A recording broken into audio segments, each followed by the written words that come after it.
Political system of Japan. Japan का political system parliamentary system है। Parliamentary system क्या होता है कि जहाँ पे जो स्टेट का एग्जीक्यूटिव है वो लेजिस्लेचर का पार्ट होता है।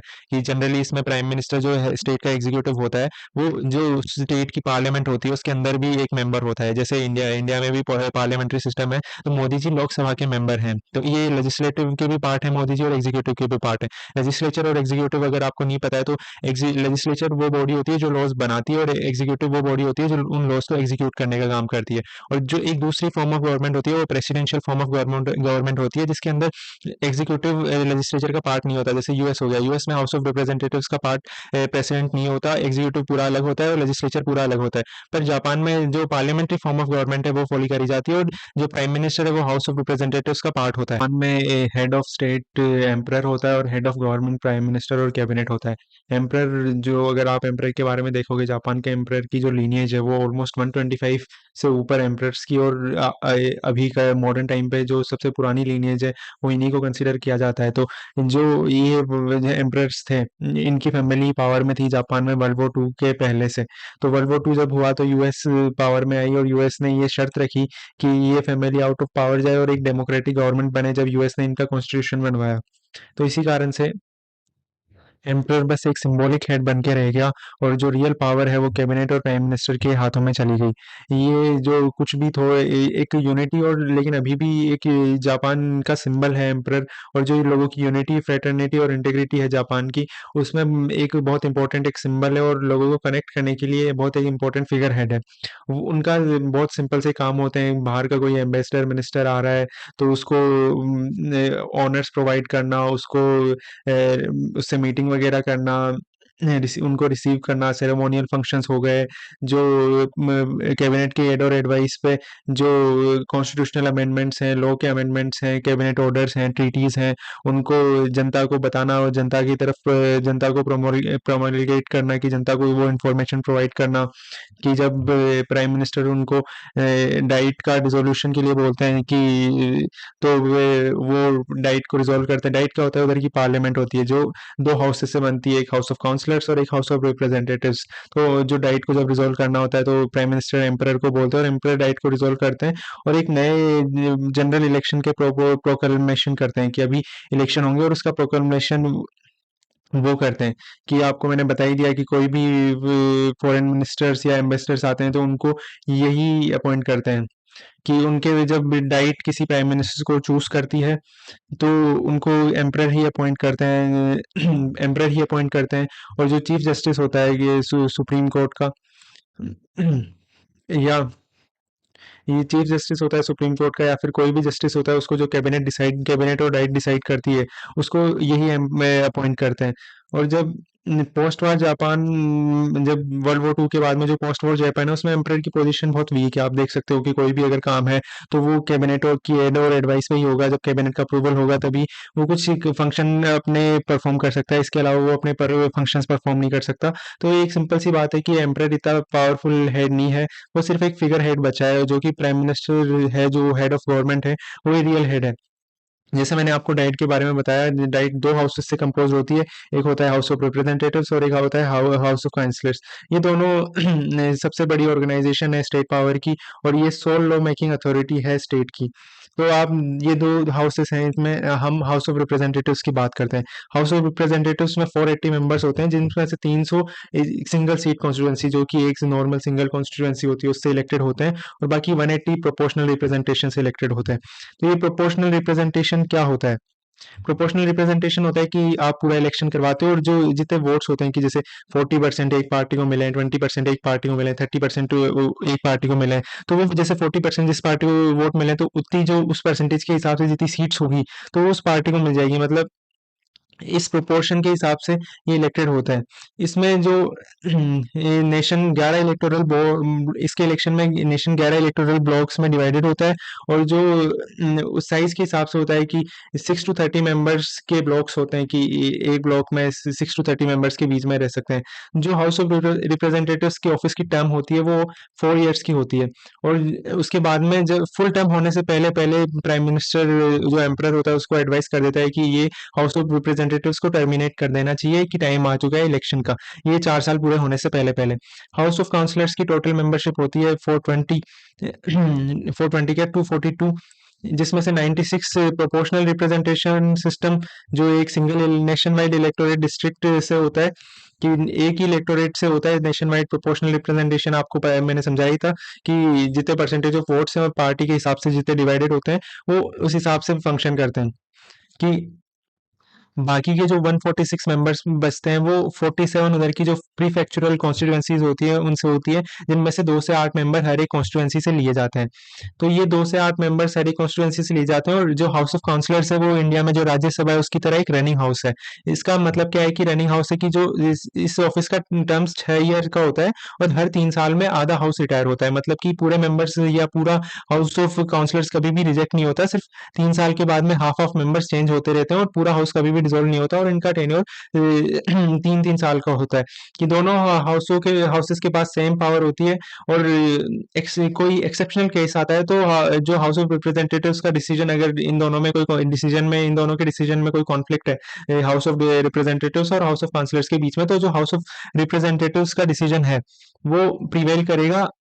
हाउस ऑफ रिप्रेजेंटेटिव्स का जो डिसीजन है वो प्रिवेल करेगा उसके हाउस ऑफ काउंसलर्स के डिसीजन के ऊपर। जो डाइट है जापानीज पार्लियामेंट है, वो 150 डे ऑर्डिनरी सेशन पे परफॉर्म करती है, जो जनवरी से शुरुआत होता है, क्योंकि एक बार ही डाइट उसको एक्सटेंड कर सकती है, और जब कैबिनेट को रिक्वायर्ड होता है, जब कैबिनेट में determine to convoke extraordinary sessions whenever necessary. जब भी कैबिनेट को रिक्वायर्ड होता है कि अभी एक्स्ट्रा सेशन की रिक्वायरमेंट है, कुछ इशू आ पड़ा है, कोई प्रॉब्लम आ चुकी है, तो कैबिनेट अपने हिसाब से उसको इशू को एड्रेस करने के लिए पार्लियामेंट ने एक्स्ट्रा सेशन डाइट के बुला सकती है।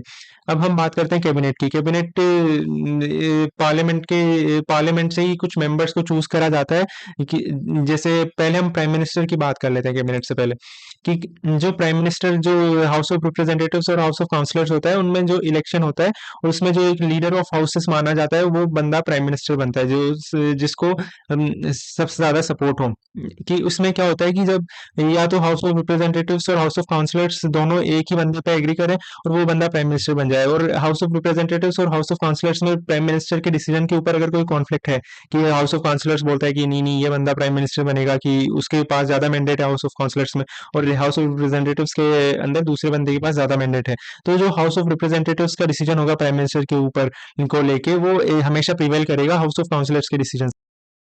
जापानीज कॉन्स्टिट्यूशन प्राइम मिनिस्टर का स्टेटस क्लियरली डिफाइंड करता है। आर्टिकल 6 जो जापानीज कॉन्स्टिट्यूशन का है उसमें लिखा हुआ है कि जो एम्परर है उसको शैल अपॉइंट प्राइम मिनिस्टर। जो भी डाइट की जिस बंदे को प्राइम मिनिस्टर डेजिग्नेट करती है वो बंदा ही प्राइम मिनिस्टर बनेगा। जो कॉन्स्टिट्यूशन है वो प्राइम मिनिस्टर को सिविलियंस ही होना चाहिए, मतलब कि जो रॉयल फैमिली के मेंबर्स हैं या फिर जो एम्परर है वो प्राइम मिनिस्टर नहीं बन सकता, क्योंकि जो पोस्ट वॉर वर्ल्ड वॉर 2 के बाद में जो आप जानते हो कि एटॉमिक बॉम्ब्स और वो तो पूरा यूएस के अकॉर्डिंग कॉन्स्टिट्यूशन बना था, और यूएस नहीं चाहता था कि जो एम्परर्स हैं वो वापस कभी पावर में आए। तो जो यूएस ने यही शर्त रखी थी कि जो प्राइम मिनिस्टर होगा, जो बंदा हमेशा पावर में रहेगा, वो एक सिविलियन होगा, इसके बजाय कि वो कोई रॉयल फैमिली या रॉयल लीनियज से हो। पर ये नहीं है कि कोई प्राइम मिनिस्टर जरूरी नहीं है कि हाउस ऑफ रिप्रेजेंटेटिव्स का मेंबर हो, कि अगर वो चाहे तो हाउस ऑफ काउंसलर्स का भी मेंबर हो सकता है। कि जैसे इंडिया में कि जनरली प्राइम मिनिस्टर लोकसभा का ही मेंबर होता है, पर वो चाहे तो राज्यसभा के भी मेंबर हो सकते हैं, जैसे इंदिरा गांधी थी लास्ट। पर ये आज तक कभी हुआ नहीं है जब जापानीज प्राइम मिनिस्टर के साथ में। और जो पूरा एक नोशन बन चुका है कि जो प्राइम मिनिस्टर होता है वो जनरली हमेशा ही हाउस ऑफ रिप्रेजेंटेटिव्स का मेंबर होता है।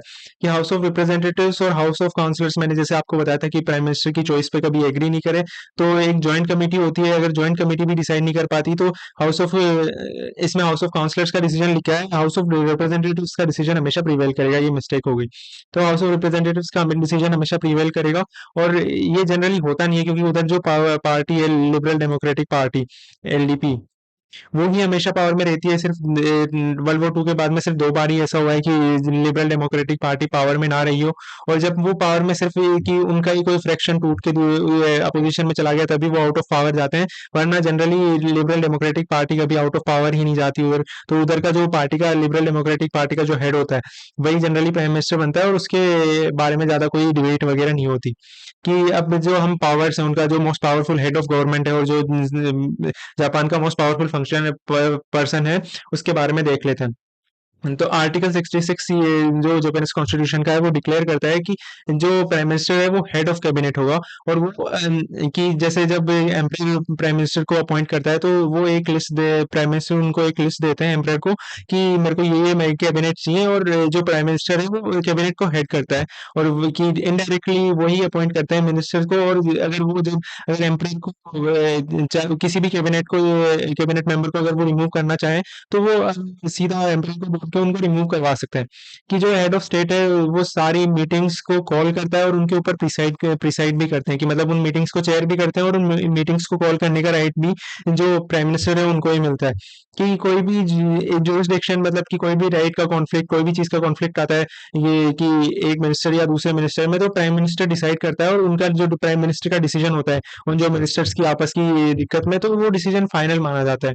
कि जो भी कैबिनेट मिनिस्टर्स होती है तो वो अपने किसी भी इशू के ऊपर अपनी व्यूज फ्रीली डिस्क्राइब करते हैं, और जो प्राइम मिनिस्टर और कैबिनेट बाकी की कैबिनेट के लिए कंसिडरेशन के लिए अच्छे से डिस्क्राइब करते हैं। और उनका यही मोटिव होता है कि सारी कैबिनेट में वो डिसीजन एनएनएमएस तरीके से मतलब बिना किसी विरोध के पास हो जाए।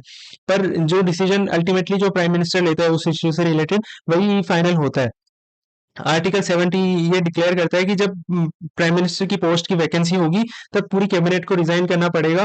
और कि मतलब कि इससे सीधा सीधा ये मतलब है कि कैबिनेट का कोई एग्जिस्टेंस नहीं है प्राइम मिनिस्टर के बिना। जब प्राइम मिनिस्टर है तभी कैबिनेट है, वरना कोई कैबिनेट नहीं है। कि अब सीधी सी बात है कि अगर मोदी जी को आप रिमूव कर दोगे तो कैबिनेट का कोई सेंस ही नहीं रहता इंडिया में। अगर इंडिया के एग्जाम्पल में आगे आप देखोगे कि इंडिया में भी एक पार्लियामेंट्री सिस्टम है, कि फिर कोई सेंस ही नहीं रहा कि अब मोदी जी के पास ही अगर हाउस का कोई वो नहीं है तो उनके जो अपॉइंटेड कैबिनेट मिनिस्टर है वो ऑटोमेटिकली रिमूव होंगे। तो मतलब ये जापान में भी सीधा सीधा सिस्टम है कि जो प्राइम मिनिस्टर है, अगर प्राइम मिनिस्टर की ऑफिस वैकेंट हो गया तो सारे मिनिस्टर्स अपने आप हट जाएंगे और वो रिजाइन कर देंगे। कि कोई आर्टिकल 75 है उनका कहना है कि आर्टिकल 75 के एक सारे मिनिस्टर्स का राइट है एक तरीके से, पर एक स्पेशल राइट प्राइम मिनिस्टर को मिल जाता है कि किसी भी मिनिस्टर के टाइम में जब उसका मिनिस्टर जो उस टाइम पे जब मिनिस्टर हो तब उनके अगेंस्ट में कोई लीगल प्रोसीडिंग्स नहीं हो सकती। कि अगर लीगल प्रोसीडिंग्स तभी हो सकती है जब प्राइम मिनिस्टर अगर उनको कॉन्सेंट दे कि हाँ भाई इस मिनिस्टर के अगेंस्ट में आप कोई लीगल प्रोसीडिंग्स कर सकते हो। पर ये आज तक कभी यूज नहीं हुआ है ना कभी यूज होगा कि प्राइम मिनिस्टर उस मिनिस्टर को रिमूव कर देते हैं जनरली और फिर लीगल प्रोसीडिंग्स हो जाती है। कि ऐसा नहीं हुआ कि प्राइम मिनिस्टर उनको हाँ कि भाई लीगल प्रोसीडिंग्स करो, ऐसे नहीं करते, वो डायरेक्टली रिमूव भी कर देते हैं और उसके बाद में डायरेक्टली लीगल प्रोसीडिंग्स हो जाती है।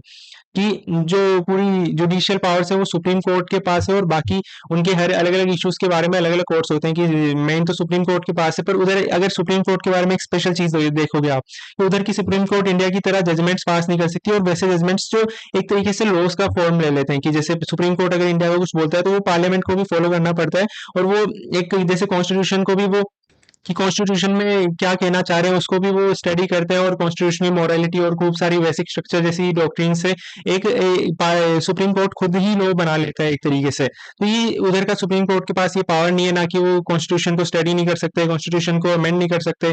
अमेंड तो इंडिया का सुप्रीम कोर्ट भी नहीं कर सकता, पर एक सुप्रीम कोर्ट के पास कुछ एक्स्ट्रा पावर्स नहीं है। और जो सुप्रीम कोर्ट के जस्टिसेस हैं वो डायरेक्टली कैबिनेट ही अपॉइंट करता है, इंडिया की तरह नहीं, कोई कॉलेजियम सिस्टम नहीं है अलग से कि भाई जज ही जजेस को अपॉइंट कर रहे हैं। कि उधर जो कैबिनेट है वही सुप्रीम कोर्ट के जजेस को अपॉइंट करता है, तो उनकी डायरेक्टली पूरी चलती है। और बाकी अलग अलग इश्यूज के लिए हाई कोर्ट्स हैं, डिस्ट्रिक्ट कोर्ट्स हैं, फैमिली मैटर जैसे डाइवोर्स हो इससे रिलेटेड, डाइवोर्स चाइल्ड कस्टडी उससे रिलेटेड कोई मैटर्स होता है तो वो फैमिली कोर्ट्स और समरी कोर्ट्स होते हैं। कोई एक्स्ट्रा ऑर्डिनरी कोर्ट एक्स्टैब्लिश हो सकता है, और जो एग्जीक्यूटिव ऑर्गन्स हैं उनकी कोई फाइनल जुडिशियल पावर नहीं हो सकती। कि जो सारे जस्टिसेस हैं सुप्रीम कोर्ट के जैसे मैंने बताया वो कैबिनेट से अपॉइंटेड होते हैं, जो एक चीफ जस्टिस को छोड़ के जिसको एम्परर अपॉइंट करते हैं। कि जो इंफीरियर कोर्ट्स के जजेस होते हैं वो भी कैबिनेट ही अपॉइंट करता है।